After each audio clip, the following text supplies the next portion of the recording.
being arrested on one count of animal cruelty, she was taken to the St. Lucie County Jail and released that night on a $20,000 cash Someone bond. posted a $20,000 bond. Necropsy results revealed that Flurry, the golden doodle she had trained for a week in March, also died from blunt force trauma. Nikki admitted to being the only person with Flurry at the time of the dog's death. What's up, guys? Squink here, back with another video. I used to be a cop. I'm not anymore. Instead, I do these videos every single day where I walk into a brand new situation. Using my law enforcement background, I try to give you a glimpse into how that cop brain is working in real time. By not reading anything beforehand, it's like I'm walking into a new call for service like I used to at work. And without fail, every single time I'm on social media or, you know, in the comments section of a different YouTube video or on a news article, there's always people asking one single question. And that question is, what the hell are the cops doing? So I'm here to answer that question and whatever else pops up in today's video, which comes from Code Blue Cam. It is titled, Dog Abuser Gets a Shocking Dose of Karma After Years of Cruelty. Don't know anything about this, walking in blindly. Here we go. On November 23rd, 2022, a couple in Palm City, Florida, dropped off their beloved dogs Mako and Marlin at Pawsitively Paradise, a local boarding facility, while they traveled to see family for Thanksgiving. Both dogs were happy, healthy, and ready for a short stay. But when the couple returned just 48 hours later, they were greeted with tragedy. Mako was found unresponsive, with yellow fluid around his mouth, while Marlin appeared dehydrated and distressed. Rushed to emergency care, Mako was pronounced dead within minutes. What? The vet suspected he had been unresponsive for nearly an hour. Marlin was treated for severe dehydration and a painful bacterial infection on his paws. Over the course of Mako and Marlin's stay, 35-year-old Nikki Camerlengo. She's 35? Oh my gosh, she ages like milk. The owner of Pawsitively Paradise exchanged messages with the couple, assuring them that both dogs were doing well. In one message, Nikki claimed Mako was having a little hard time adjusting, though they've done well. Yet the reality was far darker. The couple confronted Nikki about the death, and after several unanswered calls later, Nikki sent only one text saying, "I can assure you we took the best possible care of him." Following Mako's death, Martin County Sheriff's deputies and animal control officers attempted a welfare check at Pawsitively Paradise. Good. They were blocked by a locked gate and received no response from Nikki. They made several attempts to reach Nikki by phone at her home, which was connected to the facility, but received no response. Hi, you reached Nikki, the dog trainer. We would absolutely love to help you. The mailbox is full and cannot accept any messages at this time. Goodbye. Soon after, a detective with the sheriff's office began an Search warrant? investigation into the facility. The results of Mako's necropsy were inconclusive, leaving no grounds for criminal charges. However, animal control discovered other violations. 8 animals were kept in cages without water, leading to civil citations for Pawsitively Paradise. Mako's owners. I feel like if your business receives even 3 citations, or actually, you know, even 1 citation for animal cruelty, that should be grounds for the state to come in and shut down your business because you're obviously unfit to take care of these animals. Just my opinion. Were determined to give his death purpose, vowing to prevent similar tragedies. They expressed, "I want to make sure whatever my husband and I can do to help change some of those laws and to help ensure that people like Nikki, who aren't licensed and who aren't providing truly holistic and appropriate care, are not allowed to be in business anymore." The sheriff's office later discovered that, about a year earlier, another individual had boarded his dog at the facility for a few days. He reported that Nikki lost his dog while running it alongside a golf cart, but failed to inform him until a full day later. The dog was missing for 8 days, and he was never told beforehand that the facility's exercise routine included running dogs around the block tied to a golf cart. Despite these incidents, Nikki continued to operate her business for another year, until a second report surfaced of a dog dying under her care. In March 2024, another devastating incident occurred. A woman boarded her healthy golden doodle Flurry at Pawsitively Paradise. Days later, she received a call from Nikki saying Flurry was unresponsive. It was only after the incident that the owner learned of Mako's case. Although Nikki claimed Flurry's condition was pre-existing, Flurry's vet confirmed that the dog was healthy prior to boarding. The sheriff's office reported that Nikki's company license was active in 2023, but was not renewed in 2024. Shut her down. Shut her down. They noted that, although no criminal charges had been filed, there were significant concerns. When a news station contacted Nikki, she commented, "I understand they lost their pet, and I get it. That's horrible. I wouldn't wish that on anyone. But as a business owner, I don't feel like I need to be taken down." That's Nikki the claimed problem. she had not mistreated any animals and insisted both dogs had pre-existing conditions before arriving, saying Mako suffered from pneumonia and Flurry had an oxygen Really, Nikki? Because the vet said that they didn't, so... issue. However, Mako's necropsy showed no signs of viral or bacterial pneumonia, and although Flurry had kennel cough several months earlier, her veterinarian considered her healthy. Nikki told reporters that she planned to continue her work, saying, "This is what I do.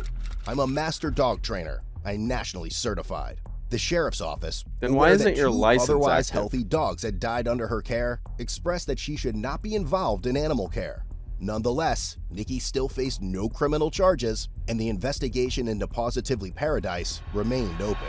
Days after the story circulated in the news, a third person came forward, recounting the loss of her pet at the facility. She explained that in 2018, she had left her 4-month-old Rottweiler, Red, at Pawsitively Paradise for a week of training. Then she received a call from Nikki, asking her to come in because Red's back legs were no longer working and he couldn't stand. Nikki claimed Red had contracted parvo, a deadly virus, possibly from a rabbit or squirrel. Since Red hadn't yet received his final parvo booster, the owner initially accepted this explanation. However, her veterinarian later raised concerns, but offered a completely different diagnosis. Red had a bruised trachea, and his spinal cord appeared severed. The virus wasn't to blame. The only option left was to put Red down.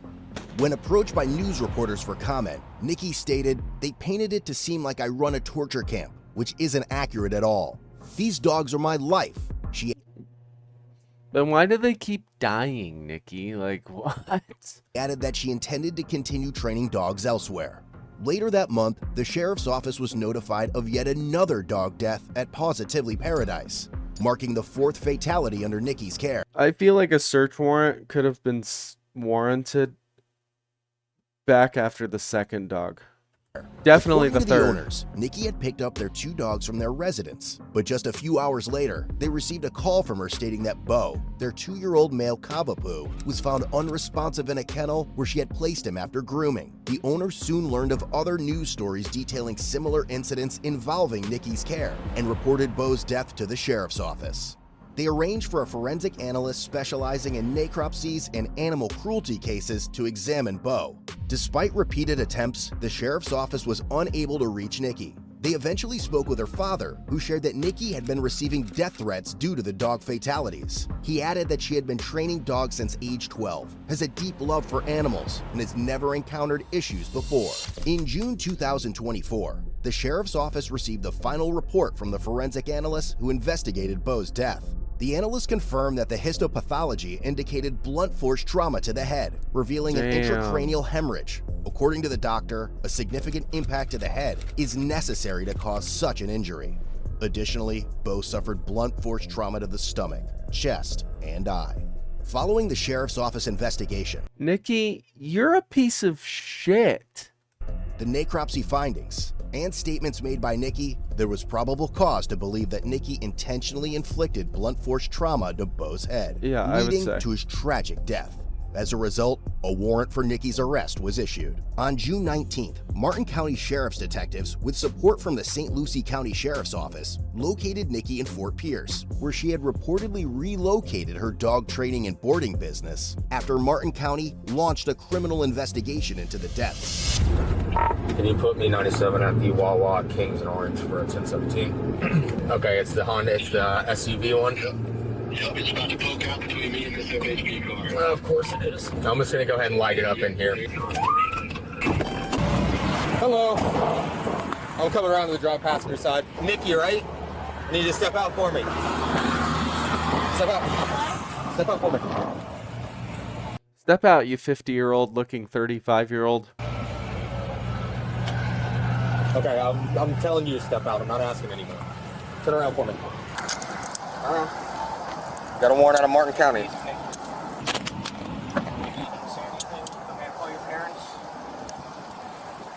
What's up, man? You want to take your phone with you? Need your purse, your phone, your personal belongings? Want me to grab it for you? Yes. Okay. Where are you taking her? She's gonna go to the St. Lucie County Jail. St. Lucie County Jail. Ultimately, so she has a bond. It's a $20,000 bond. All right. So she's gonna go there first. She can't bond out. She'll be brought back to Martin County. All right. Do I bond her out of the prison?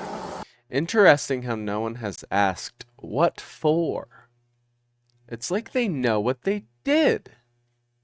At the jail or where? You can, yeah. She wanted me to grab her stuff or something. You know where the jail is? Rock Road? Yeah. I give her a hug. She's very emotional. Yeah, just hang on 1 second. Do you have anything in your pockets or anything like that, man? Okay, you don't need anything illegal or sharp or anything like that, right? No. Okay, I'm just gonna take the back of my hand just to make sure, okay? She seems very lethargic. Very, I don't know, her face looks all You just want to check real quick, sunken in. make sure she ain't got nothing in her pockets that Her eye gonna go with her or sockets anything like that. are sunken in.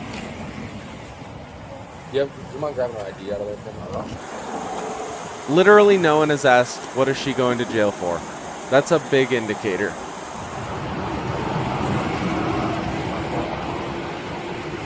Nothing in here gonna get you in trouble, right? No drugs, weapons, nothing like that.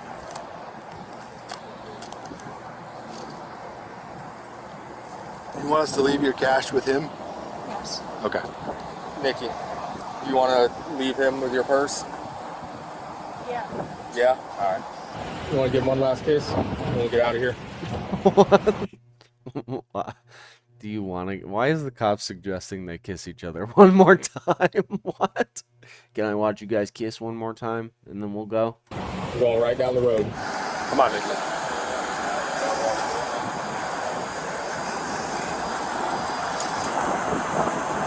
You good? Turn for a sec. Nikki, sit. Facing my way. No, I'm sorry. You don't have to sit. You can stand up. You okay? All right, come on in. You all right? Want your hair out of your face? Yes. Huh? Yes. They're being very respectful towards her, being very hospitable towards her, much more hospitable than she was towards the animals. Hey, yeah, just another picture for my report, alright? Thank you. You want me to close it, just? Pain in the ass. That's good. Thanks, bro. You have no idea how huge that was. Good on y'all. I'm just doing the easy ones right now. Y'all have a great day. What's up, I just want to say something quick to her. Yeah, that's fine. Thank you. Nikki, you can hear me? I talked to your parents, alright? We're gonna work it out. You're gonna be okay. Did they tell you if she has a bond or not? I don't. They didn't know. Nobody knew. The bond, the same thing as a warrant.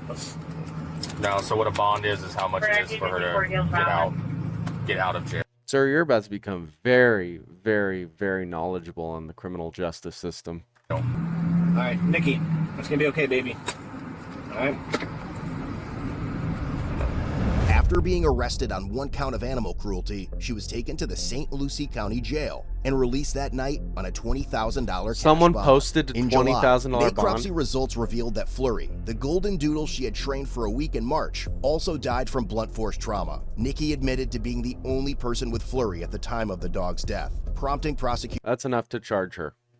to file a 2nd count of animal cruelty. She subsequently turned herself in at the St. Lucie County Jail for this charge and was released on a $2,500 cash bond. As of now, the Pawsitively Paradise website is no longer accessible, and the business has reportedly shut down permanently according to Google search results. Yeah, I would hope so. Meanwhile, Nikki's court proceedings are still ongoing. Since the media coverage of the investigation into Nikki's practices, a wave of troubling accounts emerged. 7 families stepped forward, sharing eerily similar stories of their once healthy dogs mysteriously dying or suffering severe injury while under Nikki's care. Some of these cases dated as far back as 2014, painting a haunting picture of what may have gone unnoticed for years. However, the sheriff's office faced a critical challenge. Many of these cases lacked the necessary medical records. The dogs had been cremated, or their deaths had gone unreported at the time, leaving them unable to incorporate these new allegations into the official investigation. The state attorney's office weighed in on the severity of the charges. Animal cruelty, a 3rd-degree felony, carries a potential sentence of up to 5 years in prison per count. For Nikki, this meant that each accusation brought the weight of justice closer as the case against her continued to unfold. Head over to Code Blue Cam. Okay, well that was a lot more like story time than it was body camera, but I think the message remains the same. I think the cops did a really good job investigating. They went through the appropriate lengths. Dang, how do you not come forward like those prior dogs, the ones dating back to 2014? How do you not like suspect the boarding facility when your dog starts like becoming ill or acting weird or dies? I just don't know. Yeah, I don't know how you don't suspect something at that point. She's super creepy. I kind of suspect pills. Based on how lethargic she was, she just seemed very slow moving, sunken in eyes. I don't know. I wish there was a video of an interview or something so I could break down the body language and kind of pick apart the interview. I don't think there is though. Yeah, that person's a pile of shit, to be honest. Give the cops an A. It's very obvious they did a good job. They got a terrible person off the street until the judges let him back out. And such is life, isn't it? I do these videos every single day. Sorry today's didn't have much body camera, but like I said, I don't know anything about these going into them, so you get what you get. But good thing I do these every single day, so there are plenty of other great videos for you to watch. I hope you guys have a fantastic day, and I will see you tomorrow. Bye.